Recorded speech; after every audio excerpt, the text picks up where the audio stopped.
Particulier comme présentation parce que c'est pas le genre de présentation que j'ai l'habitude de faire. Donc j'ai essayé de piller un peu un mélange de genres de sujets. Donc je vais essayer de vous parler à la fois de nos expéditions de plongée profonde et puis de la création d'entreprise qu'on fait en même temps, tout arrive en même temps. Donc, voilà. Alors juste un petit mot sur mon parcours. Donc, moi je suis médecin, je suis animateur au CHU. J'ai aussi eu une carrière au Québec et pendant que je travaillais au Québec, j'ai créé une autre entreprise qui s'appelle Oxinov Canada qui a développé un produit qui est marqué CE, qui est marqué Santé Canada et qui va être agréé pour les US le mois prochain, qui s'appelle Frio2, donc qui existe toujours depuis 13 ans. Voilà, ça c'est juste pour dire pourquoi j'ai aussi un parcours entrepreneurial et des habitudes de vie. Je suis également, en plus d'être chef de service en réanimation au CHU, je suis également directeur du centre de simulation en santé.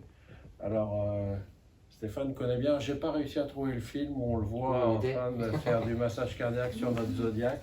Et, au centre de simulation, on a des activités un peu multiples, à la fois du team building, la gestion critique d'équipes dans des milieux un petit peu reconstitués, que ce soit dans un hélicoptère, dans un Zodiac, au bloc opératoire. On a des escape games aussi sur la violence conjugale, des modules particuliers de formation sur la gestion des facteurs humains, la gestion d'équipe, le leadership, la communication. Voilà, donc on tourne autour de ça. On a aussi une grosse activité de formation avec des équipes d'expédition, en particulier l'équipe d'Under the Pole, en particulier pour le programme Capsule. Ils sont venus se former à la sécurité dans l'équipe. Voilà, donc ça c'est pour mon activité d'enseignement, je dirais. Et puis en plus de ça, on a eu toute la période Covid qui nous a un petit peu chamboulé et qui nous a fait faire plein de choses. Et qui m'a valu aussi un certain nombre de problèmes d'ailleurs avec certains de mes collègues parce que je ne sais pas si on peut appeler ça réellement de la résistance à l'innovation, mais en tout cas de la résistance au changement et à l'inhabituel. Donc on a beaucoup travaillé avec le Fab Lab de l'UBO pour essayer de créer des choses. On avait en particulier créé avec Stanford l'adaptateur. Ici c'était des petites pièces, petit adaptateur qui nous permettait sur un masque Décathlon de mettre un filtre. Donc ce qui nous a permis pendant les 3 premiers mois où on n'avait pas de masque FFP2 de soigner les patients. On a aussi pas mal travaillé avec une équipe de Nantes qui cherchait à développer un ventilateur en imprimante 3D à moindre coût. Alors ça, c'était le pire parce que comment des ingénieurs du domaine informatique pouvaient oser fabriquer des instruments biomédicaux. Ça a été très très mal vécu par certains de mes collègues. Ça a même été bloqué au niveau de la Direction générale de la santé parce qu'on a eu l'autorisation d'utilisation chez les premiers malades et ça a été immédiatement arrêté par... Voilà, donc c'est juste pour dire qu'il y a quand même, dans le milieu médical, il y a aussi une certaine résistance à l'innovation, en termes d'appareil, mais une résistance à l'innovation en termes de changement des organisations. Donc ça, c'est des expériences vécues. Ça a été tellement difficile qu'en même temps, moi, j'ai aussi envisagé une reconversion professionnelle. Donc j'ai passé ma mention de scaphandrier, mention B. Et on a pas mal travaillé pendant les périodes de vacances, les périodes de congés qu'on arrivait à avoir. On a fait 2-3 petites choses. On a fait des expéditions avec la même équipe en Égypte, en plongée profonde.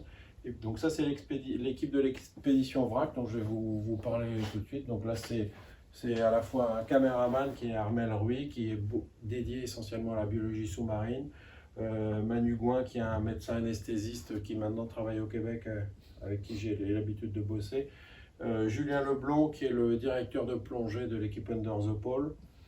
Manu Dugrenot, qui est physiologiste, mais qui est également créateur d'entreprise, puisqu'il dirige Tech Diving, qui est une entreprise brestoise spécialisée dans les algorithmes d'adaptation de la décompression pour les plongeurs professionnels. L'idée, c'est de diminuer le temps passé en décompression pour favoriser la sécurité, mais aussi diminuer un peu les coûts des plongées.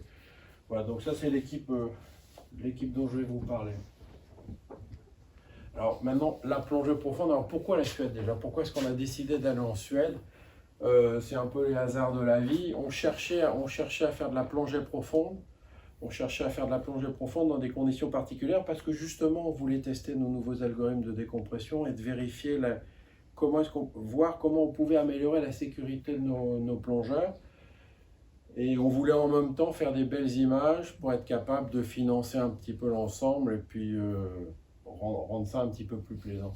Alors on a choisi la Suède, c'est un petit peu les hasards de la vie, mais c'est aussi parce qu'on cherchait un support qui allait marquer un petit peu les esprits. Et la Suède, en fin de compte, on a l'impression que c'est un pays constitué maintenant, mais en fin de compte, c'était un pays qui, dans l'histoire de l'humanité, a été noyé dans des tas de conflits. Et en fin de compte, la Suède n'existait pas en tant que telle. En fin de compte, il y avait le grand royaume de, je ne sais pas comment il l'appelait, Nordland, qui était majoritairement dominé par le Danemark. La Norvège n'existait pas. Ils commerçaient beaucoup avec la Hollande, ils commerçaient beaucoup avec l'Allemagne. Ils étaient quasiment tout le temps en guerre avec les Russes. Mais aussi, surtout, ils n'arrêtaient pas de se battre entre eux. Et il y a eu toute une période, en particulier dans le XVIIe siècle, où le roi Charles X, qui était le roi d'un petit domaine de Scandia, qui était ce qui correspond à peu près à la Suède, qui a décidé de relancer la nation suédoise. Et donc il s'est mis à se battre contre tout le monde. Et donc forcément pour ça, il a construit énormément de bateaux pour aller faire la guerre à ses différents voisins. Et il a aussi développé énormément le commerce, parce que pour faire la guerre, il faut de l'argent. Et donc beaucoup de bateaux de commerce, beaucoup de bateaux de guerre, beaucoup d'épaves. Et en même temps, la mer Baltique, c'est une mer qui est extrêmement particulière, parce que d'abord, c'est une mer un petit peu avec très peu de mouvement d'eau, donc beaucoup de choses qui stagnent, donc pas beaucoup de courant, donc ce qui fait que les épaves s'abîment moins. Mais surtout, alors qu'ici, la salinité de l'eau est plutôt de 27 grammes par litre, ici, elle n'est que de 5 grammes par litre. Ça veut dire que c'est quasiment de l'eau douce, et ça veut dire que les bois se conservent beaucoup mieux dans cette partie de la mer que de l'autre côté. Ça, c'est l'autre chose.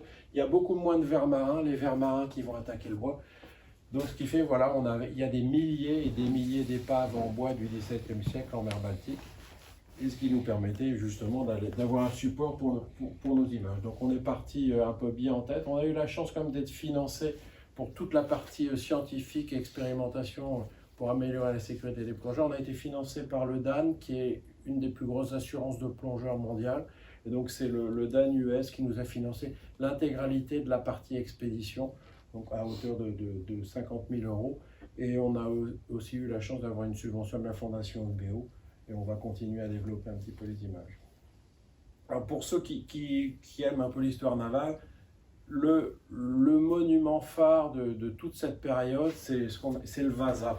Le Vasa, c'est le bateau qui avait été lancé justement par Charles X pour être le vaisseau amiral de sa flotte.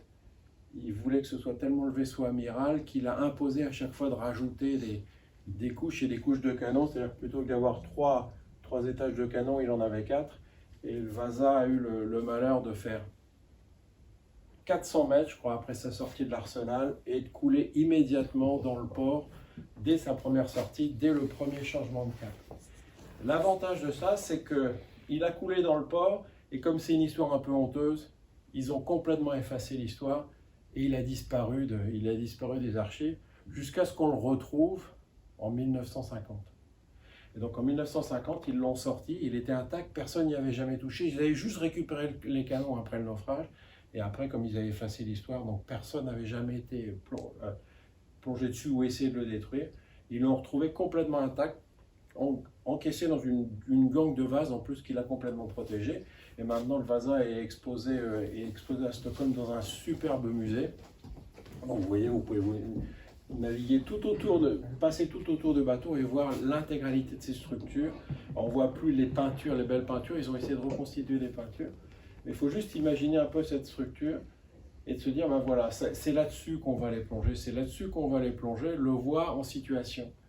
Parce que ce que les équipes d'archéologues suédois se sont rendues compte, c'est que, donc ça, dans les années 50, on n'avait pas de scrupules, on sortait ce beau bateau là qui était extraordinaire, mais on se rend compte que malgré toutes les techniques de conservation, petit à petit, le vaisseau perd à peu près 1 cm par année. Et donc il s'affaisse malgré il continue à agiter du polyéthylène glycol à l'intérieur, mais il continue à se dégrader. Et donc ils se sont dit aussi, clairement ça ne pouvait plus être le mode de conservation futur, donc on ne pouvait plus envisager de faire des musées extérieurs pour l'avenir. Si on voulait continuer à préserver ces vaisseaux, le meilleur moyen de les préserver en bon état, c'était de les laisser dans l'eau qui leur avait permis de survivre autant d'années.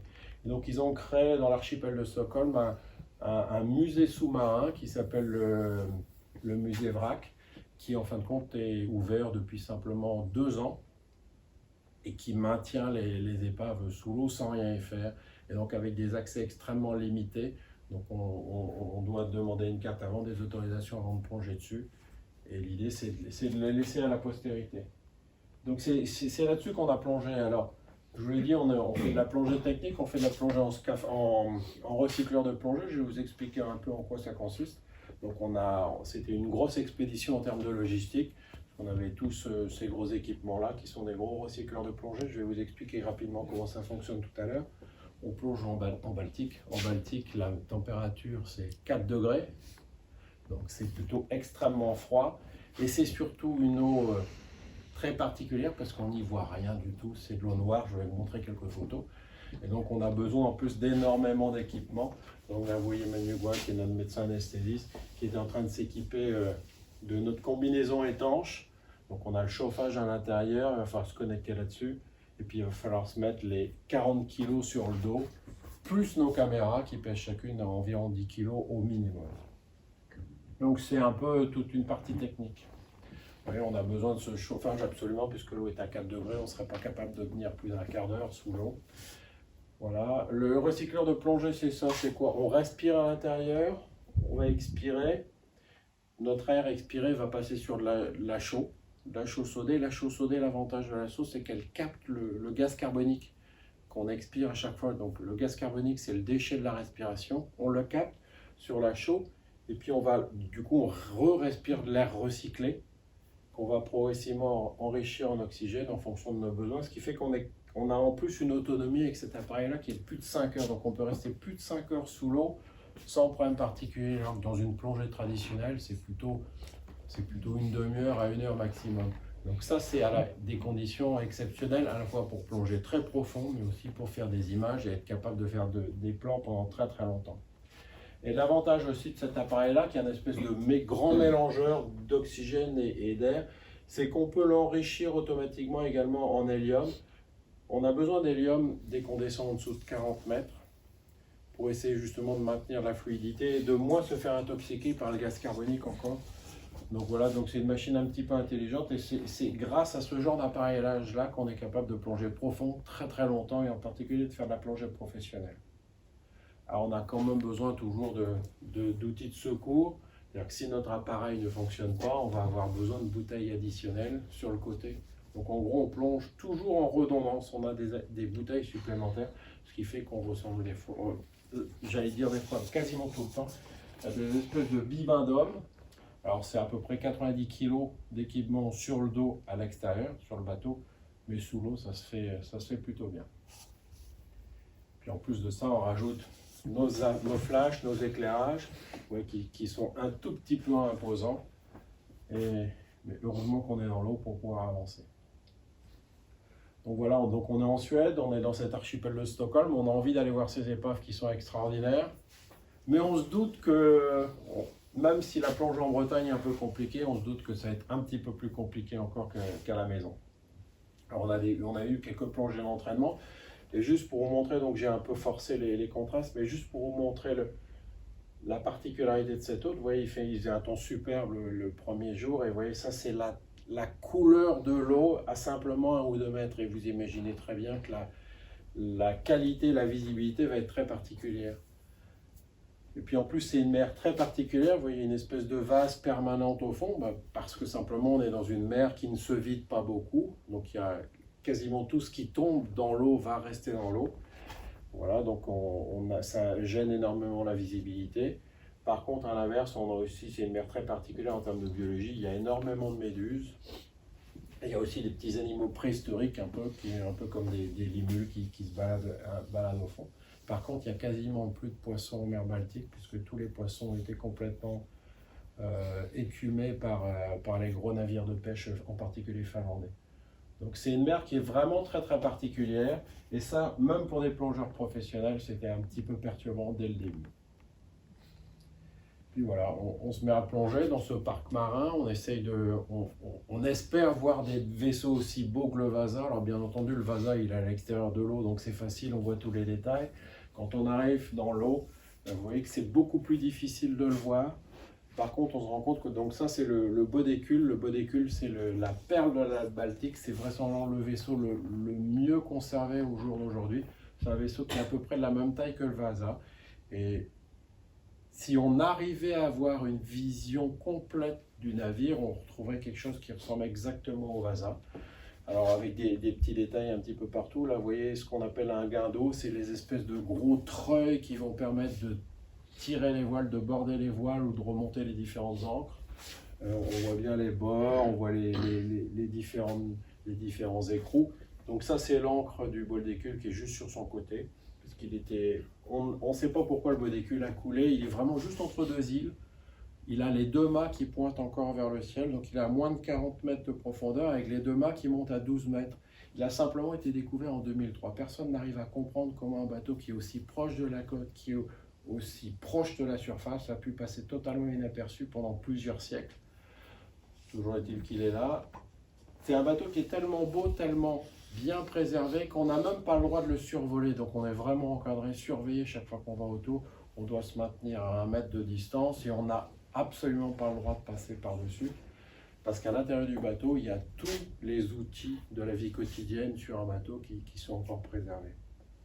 Alors là, vous voyez, vous arrivez peut-être à distinguer, c'est la figure de proue du bateau qui est une espèce de... C'est un lion totalement déployé avec ses jambes ici, sa gueule ouverte. Alors ça, c'est la seule pièce du bateau qui a été sortie de l'eau. Elle a été sortie de l'eau pendant 3 semaines avec grande précaution, juste pour vérifier s'il ne restait pas des traces de peinture, de couleur. Et ils l'ont reposée exactement au même endroit et elle ne sortira plus jamais de l'eau. Voilà, donc ça, c'est les conditions un petit peu particulières de plongée qu'on avait. C'est des choses vraiment magnifiques. Il n'y a pas un seul endroit dans le monde où il reste encore des épaves dans ces conditions aussi excellentes de conservation. Donc ça, c'est juste un autre bateau qui s'appelle le Gronoyère Garonne. Donc c'est le chasseur vert. C'est un bateau de commerce chargé de grains, donc qui a coulé en 1677, qui lui, vous voyez, donc ça c'est son étrave, il est totalement intact. C'est ce qu'on appelle une flûte hollandaise, et de temps en temps, vous en verrez forcément des flûtes hollandaises en allant aux fêtes de Brest de cet été, parce que les flûtes hollandaises n'ont pas changé de forme depuis le XVIIe siècle, et vous verrez ces bateaux caractéristiques avec juste une espèce de corne à l'avant. La corne, elle sert à reposer l'ancre par-dessus. C'est des bateaux un petit peu ventrus. Pourquoi? Parce que c'est des bateaux de commerce qui sont stockés, on stocke à l'intérieur un petit peu tout ce qui vient. Et donc, vous voyez, le Gronoyère Garonne, il y a encore son gros guindeau pour remonter l'ancre qui est parfaitement intact. Alors, sur l'autre côté, on voit même les traces de cordes, de cordages qui sont roulés dessus. On a l'impression que le bois vient juste d'être coupé la semaine dernière. Et à l'intérieur de donc ça, c'est la soute du Gronoyère Garonne. Ce que vous voyez là, c'est les grains. Il y a plusieurs tonnes de grains d'orge à l'intérieur. On voit même les grains d'orge. Alors on n'a pas le droit de s'en approcher, mais si on s'en approchait, on verrait les grains d'orge s'envoler. Et là, par contre, il est vraisemblable que le Gronoyère Garonne a coulé parce qu'il y avait une petite voie d'eau et que les grains d'orge ont bouché la pompe de pont qui servait régulièrement à vider le bateau. Et il aurait coulé comme ça. Ce qui est vraiment extraordinaire sur ce petit bateau de commerce, c'est que là on voit vraiment les objets de la vie quotidienne. Donc ça, c'est le coffre du charpentier. Ici, c'est un tonneau de nourriture. On n'a pas ouvert le tonneau pour savoir ce qu'il y avait à l'intérieur. Il y a des petits objets un petit peu partout. Il y a des bouteilles, il y a des céramiques qui sont vraiment en parfait état et qui resteront en parfait état jusqu'à ce que la nature les fasse disparaître petit à petit. Donc ça, c'est une autre plongée. Donc ça, c'est une plongée qu'on faisait avec les archéologues du parc. Et vous voyez, ça, c'est une sandale. Donc il y avait des sandales à certains endroits, des ceintures, des petits objets de la vie quotidienne, des pipes en écume. Et donc c'est un peu le nouveau mode d'archéologie sous-marine actuelle qui est prôné par la Suède. C'est on découvre les épaves, on les cartographie de façon très précise, on fait des belles images. Donc ça, c'était en fin de compte le premier film professionnel qui était fait, puisque bien entendu on faisait des films en même temps. Le film est en cours de production, je vous en montrerai une petite pièce. C'est la première fois qu'on faisait un film professionnel à cet endroit-là, et on a fait aussi beaucoup de photos pour essayer de promouvoir un peu ce genre de choses. Puis à côté de ça, on avait aussi envie de faire des plongées un petit peu plus profondes, parce que là on n'était qu'à 40 mètres, c'était pas assez pour nous, on voulait aller un petit peu plus loin. Et donc on a décidé d'aller un peu plus loin dans l'archipel de Stockholm, et on a été plongé en particulier sur le Polar Folbom, qui est un bateau qui a coulé en 1917, donc qui est un bateau en acier, celui-ci, mais pour les mêmes raisons que les bateaux en bois sont parfaitement préservés, dans de l'eau qui n'est absolument pas saline, et ben le fer se maintient parfaitement bien dans l'eau. Donc là, vous voyez que ça c'est l'île de Hollande qui est juste ici. Donc il y a un superbe phare, c'est vraiment la Scandinavie comme on la rêve. Et puis il y a juste ce bateau-là qui est planté comme ça dans le sol. Et donc par contre, c'est bien entendu les mêmes conditions, un petit peu de visibilité un peu compliquée. Donc il culmine à 40 mètres et il descend jusqu'à 70 mètres. Donc là, sur cette épave, on est descendu jusqu'à 70 mètres. Au fond, il faisait à peu près 3 degrés. Donc on le ressentait à l'immersion, mais grâce à nos chauffages, on a pu tenir à peu près 2 heures sur cette plongée-là. Oui, on a été chercher, donc on a trouvé la carte d'identification du bateau à l'arrière. Donc c'était plus à cet endroit-là, on a trouvé cette carte d'identification qui prouvait que c'était le bon bateau, qui a été construit en 1908. Et puis on a un petit peu visité l'ensemble des choses. Donc ça c'est Julien Leblond, notre directeur de plongée, qui était en train de surveiller l'ensemble de l'équipe. Et là, c'est notre éclairagiste qui filme un petit peu les plongeurs pour essayer de faire les plus belles images possibles de cette immersion. Donc ça, c'est une des très belles plongées une des plus belles plongées qu'on a faites dans l'archipel. Puis une fois cette plongée très profonde, on en a fait d'autres un petit peu. Donc ça, c'est un autre vaisseau commercial 1917, c'est le Fringilla également. Donc il y avait, bien entendu, chaque fois qu'il y a des périodes de guerre, il y a beaucoup d'activités commerciales à côté. Brest, c'est une zone fameuse pour les épaves de la Première Guerre mondiale. Pour la même raison, sauf qu'à Brest, aucune épave n'est capable de rester dans l'eau aussi longtemps à cause des courants, à cause de la salinité. Et donc ça, c'est le Fringilla, qui est un bateau suédois qui a coulé vraisemblablement au cours d'une tempête. Et vous voyez que sur ce bateau-là, on voit encore, ça c'est le canot de sauvetage. On va trouver des tonneaux, vraiment des énormes tonneaux vraisemblablement d'aquavit qui sont posés sur le pont en parfait état. Et donc c'est pareil, donc dans ce bateau-là, on a fait un petit tour. Là, par contre, vous vous rendez compte que dans cette zone-là de l'archipel de Stockholm, l'eau est vraiment noire, et sans nos phares puissants, on n'y verra absolument rien. Et en fin de compte, non seulement on était avec nos phares puissants, mais on a aussi la plupart du temps des lignes de vie pour éviter de se perdre. Voilà, donc ça c'est d'autres photos du Fringilla avec les tonneaux dont je vous parlais qui étaient stockés là à la verticale. Et le bateau a vraisemblablement coulé de façon parfaitement droite et a pris l'eau de façon massive très rapidement. Alors, juste un petit film, donc un petit exemple du film, puisque je vous l'ai dit, le film est en cours de production. Alors, les images sont mises bout à bout, il n'y a pas d'histoire qui soit vraiment racontée, surtout il n'y a pas d'étalonnage des couleurs et du son. Basically, it's been trading routes, it's been cargo and wars and storms, and it's a lot of countries surrounding it. It's been going on since the invention of boats. Donc ça c'était la gardette du parc qui nous accompagnait durant toutes nos immersions. Because there is nothing that eats the wrecks. So in salt water you have the shipworms and salt that eats up wrecks also. And here there's nothing, it's just cold, almost fresh water that preserves the wrecks. So whatever you dump in the Baltic Sea is going to stay in the Baltic Sea until you find them.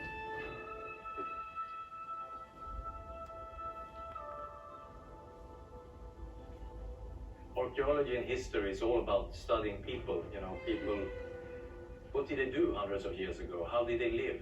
How did they survive? Why have we become, the people we are today? And via those wrecks in the Baltic Sea, we have a unique opportunity to study all those things people were doing. Working underwater is complicating in that sense that the time is always limited. Donc ça, lui, c'est Niklas Eriksson, c'est l'inventeur du bodécule. En gros, c'est le plongeur, pas le plongeur qui l'a trouvé, mais surtout le plongeur qui était capable de trouver les petits artefacts qui ont permis d'identifier avec précision le nom du bateau. Oui, donc ça c'est une reconstitution son 3D du bodécule qu'on voyait tout à l'heure. On n'a jamais vu, bien entendu, l'épave dans son intégralité. Mais ça, c'est toujours le petit doute au moment au moment de se mettre à l'eau, qui donne cette petite émotion, cette petite appréhension de se lancer vraiment au cœur de cette aventure et d'aller voir ce qui se passe. Et en même temps, c'est quelque chose de très exaltant et qui nous pousse à y aller. Quand je commence à m'équiper sur le bateau, j'essaie de garder un certain niveau de concentration parce que c'est des équipements, il y a une certaine procédure à suivre. Donc je veux rester concentré, ne pas oublier de points critiques et avoir anticipé au maximum possible panne ou possible problème. Donc c'est vraiment dérouler dans sa tête une liste de choses à vérifier. Les avantages du recycleur, c'est que on a une autonomie beaucoup plus grosse que si on plongeait en circuit dit ouvert. Le plongeur classique, il a une bouteille sur le dos. À chaque fois qu'il ventile, il va souffler et faire des bulles qui montent à la surface. Et il va perdre ce gaz. Nous, en recycleur, le gaz qu'on expire, il retourne dans la machine. Il est épuré en CO2 par la chaux. Et il est enrichi en oxygène grâce à la petite bouteille d'oxygène pur qu'on a. Donc on a une grande autonomie. The Baltic Sea is a bit different for wreck diving than any other parts of the world. It's always cold. We're talking about a bottom temperature of between 4 and 6 degrees Celsius. And it's most of the time pitch dark. So you always have to think about good lights. And if you don't have the experience of diving these cold water and dark wrecks, it's easy for you to get lost. And it's also easy to touch the bottom or touch a wreck and get silt out.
Beautiful.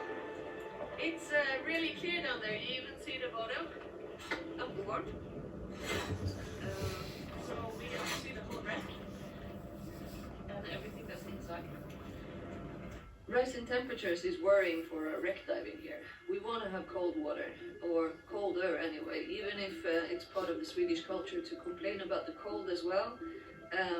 The cold is also what preserves the wrecks. If we end up having much warmer water, like we have experienced the last few weeks, this will definitely have an impact on the wooden structure of the 300-400-year-old wrecks and maybe the newer ones as well. If you study the wrecks underwater and you don't salvage them, you can still do a lot of documentation and studying just leaving them on the seafloor. And there's also an opportunity for coming generations to study the same ship, with better technology, better methods. There's still a lot of wrecks to be found in the Baltic, probably thousands of wrecks. So the exploring and the investigation is going on forever.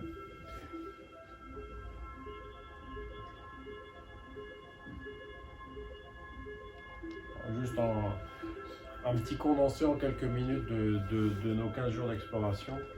Et juste pour montrer aussi tous les sponsors, support technique, ce qui fait que ça ressemble quand même un petit peu à de la création d'entreprise parce que c'est un montage de projet, un montage financier et un modèle d'exploitation parce que ce film-là est en cours de production. On est en discussion en ce moment avec Ushuaïa TV pour essayer de le produire et de le diffuser.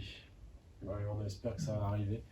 Et en même temps, parce qu'il ne faut pas trop perdre de temps et pas gâcher le temps qui nous est donné, c'est qu'on a la capacité de standardiser nos plongées. On a une équipe de plongeurs professionnels et donc en même temps on a voulu profiter de toutes ces plongées extraordinaires dans des eaux particulières pour essayer de documenter un peu ce qu'on faisait, encore une fois pour essayer de chercher, essayer de mieux de rendre nos plongées un petit peu plus sécuritaires à chaque fois. Et donc on a réalisé plein de mesures physiologiques. Donc à chaque plongée on a été bardé de différents capteurs cardiaques. En sortie de plongée, systématiquement réaliser des échographies pulmonaires pour voir si on avait des atteintes pulmonaires à chacune de nos plongées. On faisait des prises de sang pour évaluer un peu l'impact de ces quantités d'oxygène sur notre organisme. Et on a déjà eu la chance de voir notre article publié la semaine dernière. Donc ça a été vraiment très rapide parce que c'est des conditions qui sont tellement particulières que c'est un article qui a vraiment été assez facile à passer. Donc l'idée c'est ça, c'est on fait des belles images, on essaye d'amener quelque chose de nouveau. Et puis on en profite toujours pour essayer de faire un petit peu de science en même temps. Combine à la fois la gestion financière d'un projet tel que celui-là, la gestion des belles images, le plaisir aussi, clairement, c'est aussi du plaisir, en même temps que le travail, pour rendre un petit peu à chaque fois à ceux qui nous ont financés, dont en particulier la Fondation UBO, ce qu'ils nous ont amené. Donc juste pour dire, ça c'est la première étape, les plongées en Suède, c'était la première étape de l'expédition au vrac. Le groupe est constitué depuis des années, donc on n'a pas l'intention de s'arrêter. La prochaine étape, c'est au printemps prochain, ça va être beaucoup plus local. Ouais, mer d'Iroise. Ça va être la mer d'Iroise et la plongée professionnelle, en gros tous les gens qui gravitent autour de la plongée professionnelle en mer d'Iroise. On a aussi beaucoup de belles choses en mer d'Iroise, donc ça c'est le Kléber qui a un des plus gros croiseurs, 230 mètres, qui a coulé dans l'entrée de la rade. Assez profond, celui-ci, l'ancre est à peu près à 47 mètres. Ça, c'est le Colombian qui est juste en face de Ouessant. Donc là, on est à peu près à 55 mètres. Donc c'est toujours la même équipe. Là, c'est Chris Treble, c'est mon éclairagiste dédié. Puis ça, c'est toute une des nuées. Il y a toute une nuée de petits torpilleurs allemands qui sortaient pour aller écarter les champs de mines qu'avaient posés les Anglais. Et donc bien entendu, c'était un petit peu les sacrifier avant que les U-boats puissent sortir de la rade. Donc il y a beaucoup de choses, beaucoup de plongées à faire dans cette partie-là. Bien entendu, à chaque fois, il y aura un film, il y aura aussi des expérimentations scientifiques. Et là-dessus, on a déjà évalué les interactions cœur-poumon sur des plongées répétées. Là, ça va être l'interaction les atteintes cardiaques et pulmonaires qui sont liées en faisant varier les mélanges. Donc on va faire varier nos mélanges gazeux au fur et à mesure en rajoutant de l'hélium, en supprimant un petit peu l'oxygène pour voir un peu si on peut améliorer encore la sécurité. Et donc pour cette deuxième partie, on sera toujours financé, pour la partie plongée, on sera financé toujours par le DAN et par l'UBO. Et voilà, on espère que ça va continuer, qu'on va réussir à produire de belles images. Et on est déjà en train d'anticiper l'épisode 3.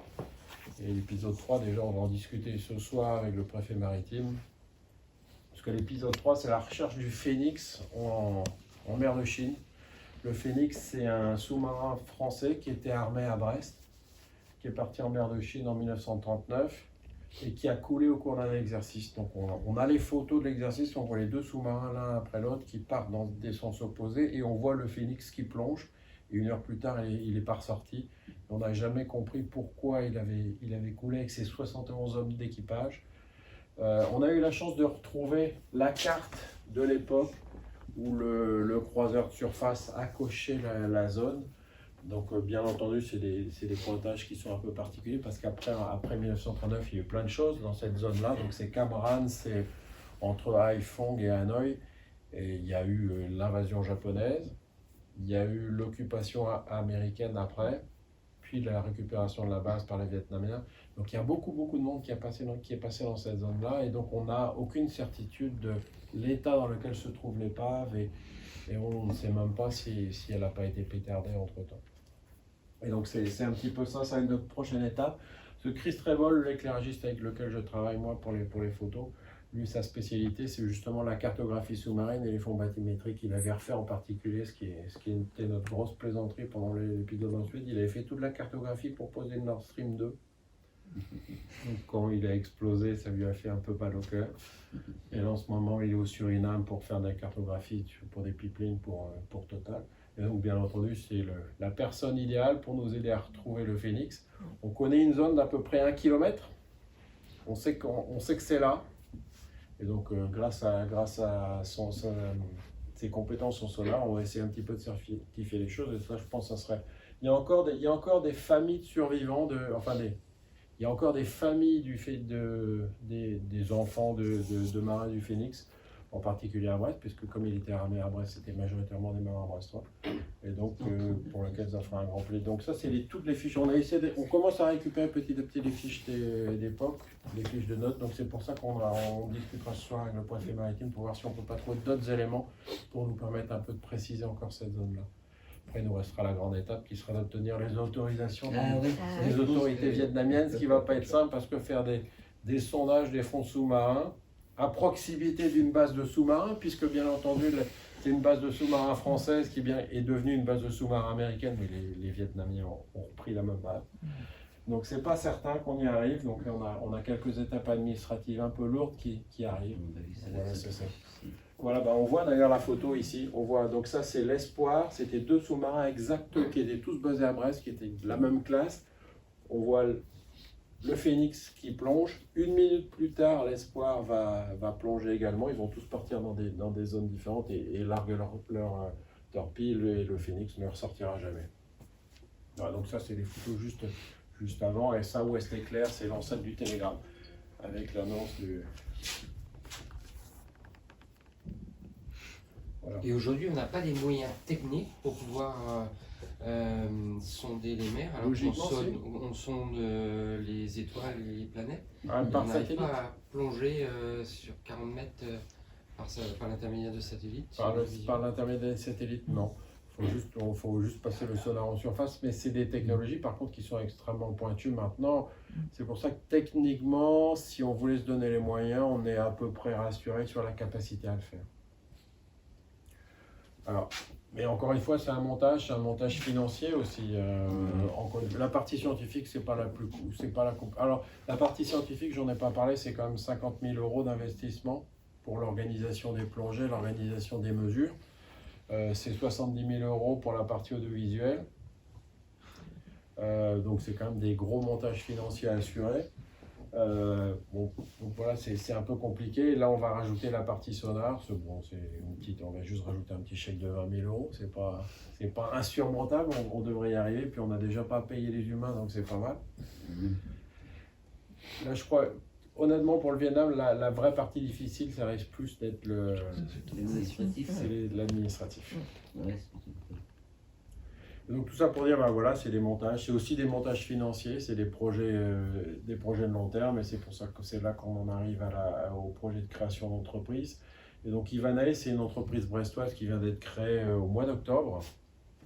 C'est un projet qu'on porte depuis plus de 4 ans.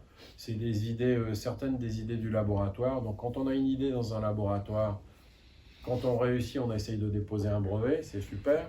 Le brevet, on l'a eu, et puis une fois qu'on a le brevet, c'est bien, on a un concept dans une boîte en carton, sauf que le concept dans une boîte en carton, ça ne peut pas être utilisé sur un vrai patient, et nous, notre seule volonté de faire un produit, c'est de le mettre sur le patient. Et donc pour le mettre sur le patient, il faut passer toutes les étapes de production industrielle et de marquage qui vont avec, et ça c'est quelque chose qui ne peut pas se faire sans passer au stade de la création d'entreprise. Il y a 2 façons de faire. Il y a la façon la plus simple, ça serait de le vendre à l'industriel, sauf que l'industriel qui ne vous connaît pas, il ne va jamais acheter votre bricolage à l'intérieur d'une boîte en carton. Donc la deuxième façon de le faire, c'est de créer les startups ou les spin-offs. En l'occurrence, une spin-off, c'est une entreprise qui est directement reliée à votre activité de recherche. Et donc c'est le processus que j'ai choisi, en tout cas à chaque fois, que ce soit pour Occident ou pour Ivanae. Et donc on a créé la SAS au mois d'octobre avec l'équipe constituée. Donc souvent c'est la directrice générale actuellement, mais c'était notre thésarde. En gros, elle a été thésarde chez nous, elle a été postdoc sur des contrats pour développer le produit après. Et Dimitris Vizikis, c'est le directeur du LATIM et qui porte le projet depuis le début. Et l'idée, alors juste pour vous expliquer très sommairement en quoi ça consiste, le produit qu'on va essayer de développer, vous avez peut-être déjà passé ce qu'on appelle des spirométries, c'est-à-dire une évaluation de la capacité de votre souffle. Donc on met le tuyau dans la bouche, on met le pince-nez, on essaie de souffler le plus vite et le plus fort possible. Donc ça c'est bien quand on est debout en pas trop mauvais état général, et c'est pas forcément utilisable pour tous les patients, en particulier des patients de réanimation ou des patients myopathes, des patients neuromusculaires. Et donc on s'est dit qu'avec les compétences qu'on avait tous en caméra et en mesure optique, il y avait forcément moyen de faire mieux. Et en particulier, on a déniché des vieilles techniques qui s'appellent les caméras temps de vol.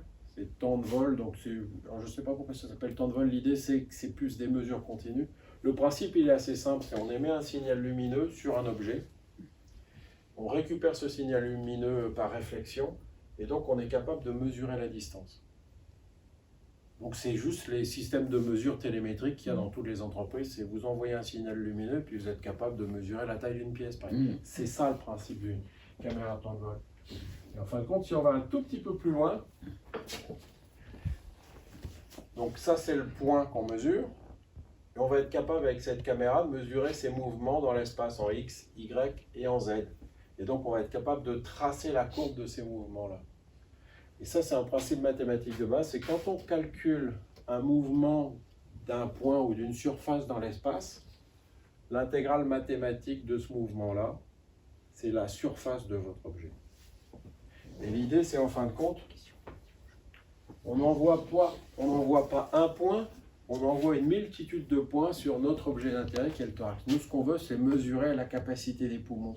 Donc, notre caméra ne va pas envoyer un point, elle va envoyer des milliers de points sur cette surface et à chaque fois, on va mesurer les mouvements X, Y, Z de chacun de ces points-là. Donc, on va faire des tranches multiples. Donc, on va calculer des surfaces multiples. Et quand on additionne toutes les surfaces les unes après les autres, donc la somme mathématique des surfaces, ça va nous donner le volume de la surface qu'on a essayé de mesurer. Voilà, donc ça c'est le principe, c'est de la mathématique de base, hein. Je suis de bazar, je suis le plus nul mathématicien qui existe, mais en gros, voilà, c'est comme ça que ça s'explique. Et donc l'idée du produit, c'est que c'est une technique qui est totalement sans contact. Donc on mesure les volumes à l'intérieur des poumons sans toucher les poumons. C'est du temps réel, c'est ça la caméra de temps de vol, c'est du temps réel, c'est-à-dire que du temps réel et du continu, c'est-à-dire qu'on est capable de mesurer la capacité des poumons en continu, donc en particulier en réanimation chez les patients qui vont se dégrader ou qui vont s'améliorer avec l'intensité du traitement. Donc c'est juste une caméra, je vous montrerai quel type de caméra parce que c'est assez amusant. La première caméra qu'on a utilisée, c'est la caméra des jeux Kinect de Microsoft. L'avantage de ces caméras-là, c'est que c'est de la technologie sur étagère qui vaut 90 € une caméra de Kinect.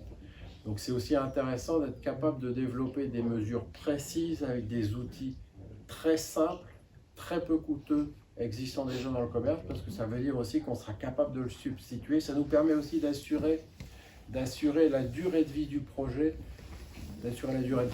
dans le temps. Si jamais la caméra Kinect tombe en panne, comme c'est une technologie simple, il suffit juste de prendre celle du concurrent et d'arriver à avancer sur le projet. Donc ça, c'est pour essayer d'assurer la viabilité. Voilà, et puis on a rajouté bien entendu un peu d'intelligence artificielle pour être capable de reconnaître les zones. Ça c'est le thorax, ça c'est l'abdomen, ça c'est le poumon droit, ça c'est le poumon gauche, pour essayer d'avancer un petit peu plus dans les concepts à l'avenir. Voilà le message, et vous avez tous entendu parler, j'en suis sûr, de l'oxygène au débit pendant la période Covid. Ça c'est une indication cible, c'est évidemment pas la seule. Mais le message de l'oxygène au débit pour le réanimateur, c'est extrêmement perturbant. C'est que vous envoyez 60 litres à 100 litres minute d'oxygène ou de gaz frais à l'intérieur du thorax du patient. On sait que ça marche, mais on ne sait pas comment ça marche. Parce qu'on n'est pas capable de mesurer ce que ça fait à l'intérieur. Il n'y a pas de capteur, vous envoyez un gros débit, donc vous ne mesurez pas ce qui se passe à l'intérieur des thorax. Si on n'avait pas cette technique de mesure externe, où on calcule la façon dont les poumons se gonflent et se dégonflent, on n'est absolument pas capable de savoir ce que fait l'oxygène ou les. Donc l'idée, c'est qu'on a aussi maintenant, pour la première fois, une technique qui nous permet de mesurer ce qu'on fait réellement avec l'OHD. Donc on va essayer de comprendre, mieux comprendre pourquoi ça marche, et aussi bien entendu de mieux comprendre pourquoi chez certains patients ça ne fonctionne pas, et qu'est-ce qu'on pourrait faire pour essayer de faire en sorte que ça marche mieux. Ça c'est une des indications cibles. Ça ne restera pas notre seule indication cible. Alors c'est quoi hein? Donc c'est juste ça. Je vous ai dit, c'est une caméra Kinect avec un ordinateur connecté par derrière. Donc en plus, en termes d'encombrement, c'est plutôt simple. Alors bien entendu, le dispositif a été protégé. Donc on a protégé à la fois le hardware, donc l'outil en lui-même, mais aussi le software et toute l'intelligence artificielle. Donc on a les brevets, on a les déclarations logicielles, et on a aussi toutes les études cliniques déclarées qui nous permettent de continuer à avancer dans l'amélioration du concept. Avec comme idée par derrière, c'est comme on sait ce qu'on fait, on va être capable de mieux comprendre pourquoi ça ne marche pas, pourquoi certains patients se dégradent, en espérant améliorer, diminuer la survenue des lésions pulmonaires, mais aussi diminuer bien entendu la mortalité, diminuer la durée de séjour du patient puisqu'on a diminué les lésions, et augmenter en termes médico-économiques la disponibilité de nos lits. Donc ça c'est une autre photo, donc ça c'est une photo réaliste de la première version, c'est pas tout à fait le produit qui sortait de son carton à chaussures, mais pas loin quand même, parce que très clairement, moi je ne me verrais pas acheter ça pour mon service de réanimation, c'est pas du tout ergonomique, donc c'est quand même la deuxième itération, la première itération c'était quelque chose de monstrueux, mais vous voyez bien que c'est une caméra des Kinect de Microsoft, voilà. C'est un outil qui est plutôt simple. Donc le prototype qu'on est en train de développer actuellement avec les différents financements, c'est bien entendu quelque chose de beaucoup plus léger, de beaucoup plus ergonomique, qui rentre mieux dans une chambre de patient et pas avec cette verrue d'ordinateur positionnée là. En gros, ça c'est une copie d'écran du premier article qu'on a publié dans la plus grosse revue mondiale de réanimation, qui montrait que pour la première fois, effectivement, on était capable de mesurer les volumes pulmonaires chez un patient sans le toucher, mais aussi de voir ce que ça faisait quand on réglait nos 30 litres, 60 litres minutes. Donc de montrer qu'effectivement, quand on monte les débits, le volume monte. C'est des choses toutes simples. J'en donne plus, et le poumon gonfle un peu plus, sauf que qu'on n'était pas du tout capable de le montrer jusqu'à présent, et donc le simple fait d'avoir cet outil-là nous permet vraiment d'affiner les choses. Puis l'idée par derrière aussi, les autres indications, il y a l'OHD, c'est la mode, la mauvaise mode du Covid actuellement, mais c'est notre préoccupation en tout cas, mais aussi plein de situations dans lesquelles on aurait besoin de mesurer les volumes pulmonaires et on n'est pas capable de le faire jusqu'à présent. Il y a toute la surveillance des nouveau-nés qui sont en réanimation néonatale, il y a tous les patients neuromusculaires, là je vous ai mis des images de jeunes patients atteints de myopathie de Duchenne parce que ça parle à tout le monde, mais il y a aussi plein d'atteintes neuromusculaires diverses chez les adultes. C'est des patients dont on sait pertinemment que le volume pulmonaire, c'est-à-dire le volume qu'ils vont être capables de développer, c'est un marqueur pronostic majeur pour leur avenir. Donc être capable de détecter une dégradation de ce volume pulmonaire général à chaque inspiration, c'est aussi être capable de détecter de façon très précoce un petit signal qui devrait nous dire attention, il y a quelque chose qui se passe, attention, il faut changer un petit peu notre fusil d'épaule en termes de thérapeutique. Voilà, ça fait partie des indications à venir. Et bien entendu, comme pour tout projet, je vous en ai déjà parlé sur toutes les périodes, toutes les expéditions profondes, en plongée profonde plutôt, il y a un plan de financement qui a été développé. Donc notre besoin, ça va être de 1 million d'euros. Alors c'est pas 1 million d'euros d'argent privé, c'est bien entendu, il y a certains financements institutionnels comme tout ce qui est de la protection intellectuelle. Il y a toute une partie, en particulier du design, qui est financée par la région, par la SAT, et il y a des financements en cours par la BPI. Mais en gros, on est en cours de levée de fonds d'à peu près 350 000 euros d'argent privé pour essayer de nous aider à lancer notre modèle d'entreprise. Et parce que par derrière, on a aussi une roadmap. Et notre idée, donc on se situe, on a pris 6 mois de retard un peu. On est à peu près là.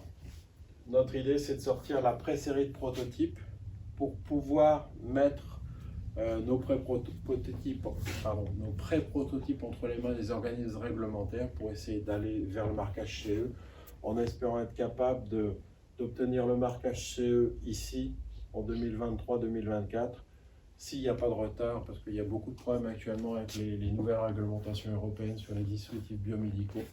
on a eu un petit appel d'air là, puisque la réglementation a été décalée en 2027. Donc on espère que ça va décomprimer un peu le système. Et donc l'idée, c'est vraiment de marquage CE ici et commercialisation début 2025. Et ça n'est que quand on aura eu la commercialisation en Europe qu'on attaquera la deuxième levée de fonds, et en particulier l'obtention de l'aspect réglementaire pour la production aux US. Voilà, donc ça c'est notre plan de marche. Et on a aussi en même temps des grosses études qui sont financées par le ministère de la Santé, en particulier d'ISTOP.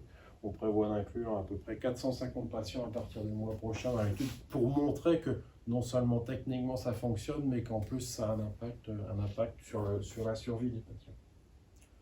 Quand Voilà. tu mets 50 100 produits sur le slide là, c'est Alors, quoi? 50 100 produits vendus, commercialisés.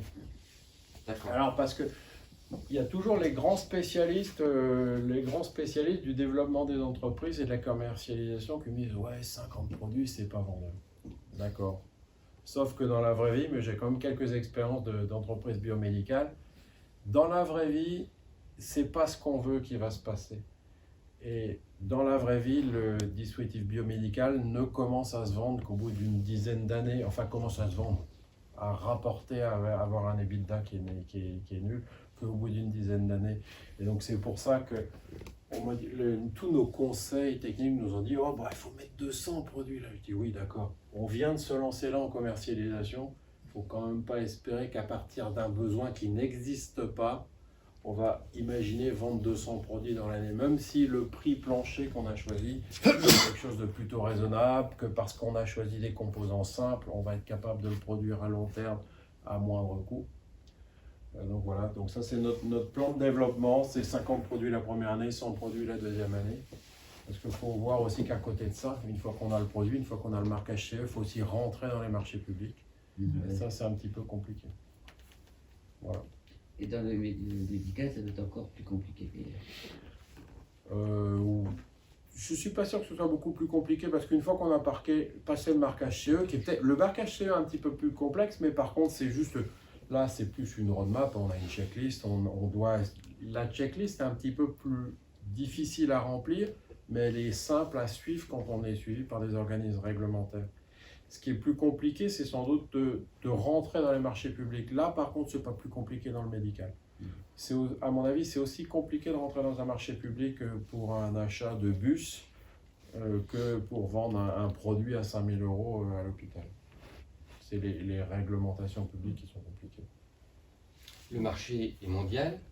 Personne n'a encore développé un produit comme ça en Chine, en Inde. Aucun produit existant n'est en vente actuellement. Il y a pas, on a fait une étude de marché qui avait été financée il y a 2 ans. Il n'y a aucun produit similaire qui existe à ce jour.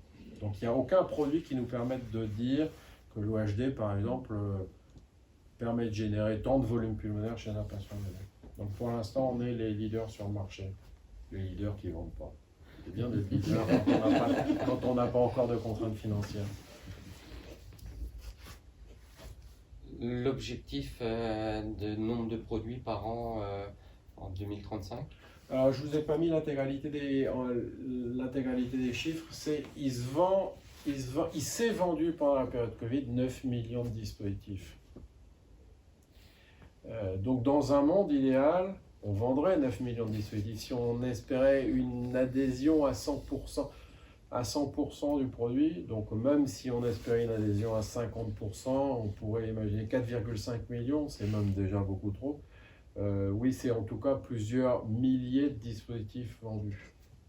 Alors après, il y a la question, il y a les oiseaux de mauvais augure qui disent « Oui, mais le Covid s'est passé, on ne vendra plus de dispositifs d'OHD. » D'accord, on ne vendra plus de dispositifs d'OHD, mais ils sont déjà vendus, ils sont utilisés au quotidien dans le service. Donc, on n'est pas en concurrence avec des dispositifs d'OHD. On est en complément des dispositifs d'OHD. Donc, on peut espérer, comme un service de réanimation comme Brest, par exemple, on a 21 lits.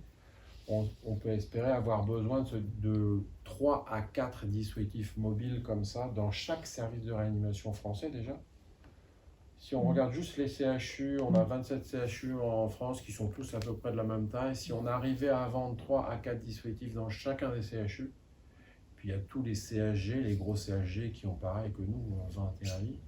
Voilà, donc l'idée c'est en 2035, si on espère quelques milliers de dispositifs en tout cas. Les produits peuvent être vendus en EHPAD aussi?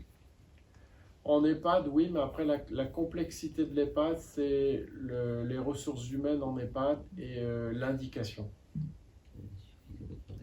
En tout cas, dans les centres de rééducation qui s'occupent des patients neuromusculaires, oui. C'est une technologie qui est très simple. Il n'y a pas de contact, justement. Il n'y a pas non plus de problème de cybersécurité, d'ailleurs, parce que c'était une autre question.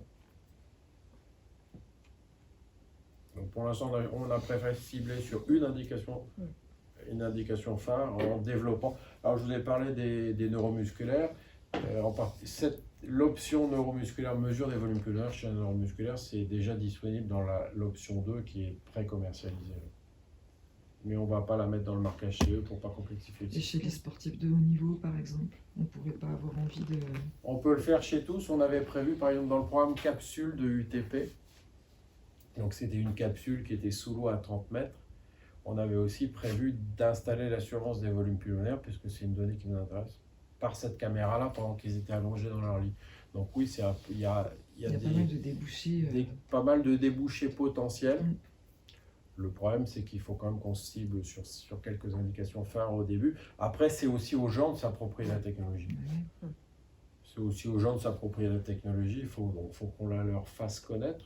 Il faut qu'elle soit le plus simple possible d'utilisation. Il faut qu'elle soit la plus sécuritaire possible d'utilisation, ce qui est le cas quand même, parce que là, il n'y a pas d'irradiation, il n'y a pas de contact. Mais il faut qu'on arrive faut que les gens se l'approprient. Le process de marquage de CE, il est long, il est par étapes. Le process de marquage CE, alors il y a deux étapes essentielles. La première étape, c'est l'obtention de la norme ISO 13485 pour l'entreprise. Donc c'est les processus de qualité. Ceci dit, l'ISO 13485, c'est l'ISO dédié à la santé. Donc c'est comme tout processus ISO de toute entreprise. Donc c'est des étapes un peu contraignantes sur les processus de qualité, étiquetage, gestion de sécurité, l'accident, voilà. Ça, c'est l'étape la plus contraignante. C'est toujours un accompagnement avec des cabinets spécialisés dans le domaine. Et en parallèle de l'ISO 13485, on démarre d'emblée le marquage CE. Et le marquage CE, c'est parfaitement codifié, c'est des checklists. Sécurité électrique, sécurité médicale, évaluation du risque, obtention du 13485. Ça prend, quand tout se passe bien, ça prend 1 an. Quand c'est long, en particulier quand il y a des modifications de réglementation européenne, c'est 1 an et demi. On avait peur un petit peu d'être dans 2 ans et demi. Parce que comme toutes les entreprises du biomédical étaient supposées refaire certifier avec la nouvelle réglementation européenne avant 2024, l'intégralité de leur dispositif, c'est-à-dire n'importe quelle petite tubulure, ils étaient obligés de le faire remarquer CE, avec seulement 2 organismes réglementaires en France et 3 autres dans le monde. C'est sûr que le système était complètement embouteillé. Là, on est libéré jusqu'en 2027-2030 même. Donc du coup, les espoirs, les horizons s'élargissent un petit peu. Donc on espère ne pas tomber dans le 2 ans et demi, plutôt rester dans du raisonnable de 1 an à 1 an et demi. Il y a des étapes à suivre. Logiquement, lors de la conception du produit en elle-même, on a déjà anticipé le choix des composants.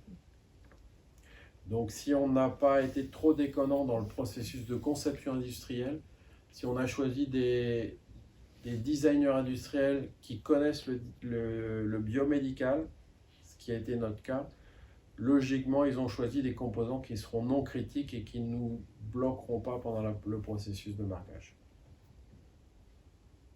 La FDA, c'est plus compliqué ou... Pardon ? La FDA, c'est plus compliqué. La FDA, c'est pas forcément plus compliqué, c'est beaucoup plus long par contre, et c'est aussi beaucoup plus coûteux. Pendant très longtemps, la réglementation européenne était supposée être plus simple à suivre, ce qui n'était pas forcément toujours le cas. Par contre, elle imposait d'avoir des études cliniques. Alors que la FDA, pas forcément. Là maintenant, c'est un petit peu l'inverse. La FDA est devenue vraiment beaucoup plus contraignante. Mais la contrainte, c'est juste du temps en plus. C'est juste du temps en plus. Et le temps, du coup, c'est plus d'argent aussi. Mais Voilà, donc le processus, on l'a mis ici, ouais, si on suit le processus et qu'il n'y a pas d'accident sur la route, c'est 45 000 € pour l'obtention du marquage. Et c'est tout le reste qui a été investi avant. Et 75 000 € pour la FDA. Et ça, cet argent-là, il se traduit en temps, essentiellement. Et vous parliez de designer, du coup la phase de design comme ça du produit, des tests avec des usagers, ça se fait à quel moment? Alors nous on le fait déjà dès le départ, puisqu'on a déjà fait nos preuves de concept sur patients, c'est pour ça qu'on a aussi toutes nos autorisations qu'on a déjà eues. Il y a plusieurs phases, il y a la preuve de concept. La preuve de concept, on l'a déjà faite sur des mannequins et des modèles simulés. Après, on a déjà eu les premiers essais cliniques, donc la vraie preuve de concept clinique sur des patients. Donc, c'est déjà démarré. En gros, c'est des processus qui vont l'un à côté de l'autre. Ça dépend, il y a des produits marqués CE, médicaux, qui sont mis sur le marché sans jamais avoir été mis sur un patient. Bah, on lui demande de mesurer quelque chose et il ne touche pas le patient, donc on pourrait dire qu'il n'y a pas forcément besoin d'avoir l'étude. Sauf que bien entendu, si on n'a pas l'étude, c'est la démarche commerciale qui va être beaucoup plus compliquée, puisqu'on n'apporte pas le bénéfice. Et donc c'est pour ça que nous on essaie toujours, d'abord parce qu'on est clinicien, on veut d'abord répondre à nos problématiques de cliniciens. Donc on démarre tout de suite par les étapes de clinique sur des patients. Donc c'est pour ça que vous voyez que là, cette étude-là, elle est financée à hauteur de 235 000 €. Ça veut dire que ça fait des années qu'on a déjà discuté de l'obtention de ce budget-là. Et donc on a commencé à discuter de ce protocole d'e-stock en 2018. On a obtenu l'argent en 2020. Donc on a anticipé énormément. Et plutôt que de démarrer juste là, c'est tout bénéfice. C'est bénéficiaire pour le clinicien, qui permet d'affirmer son concept, de prouver qu'on va dans le bon sens, et donc du coup aussi éventuellement de rétablir un design industriel qui ne serait pas totalement adapté, qui ne serait pas adapté aux patients, qui ne serait pas adapté aux cliniciens. Mais c'est des façons de voir différentes, et nous en tant que cliniciens on aime bien toujours avoir les études qui démarrent avant.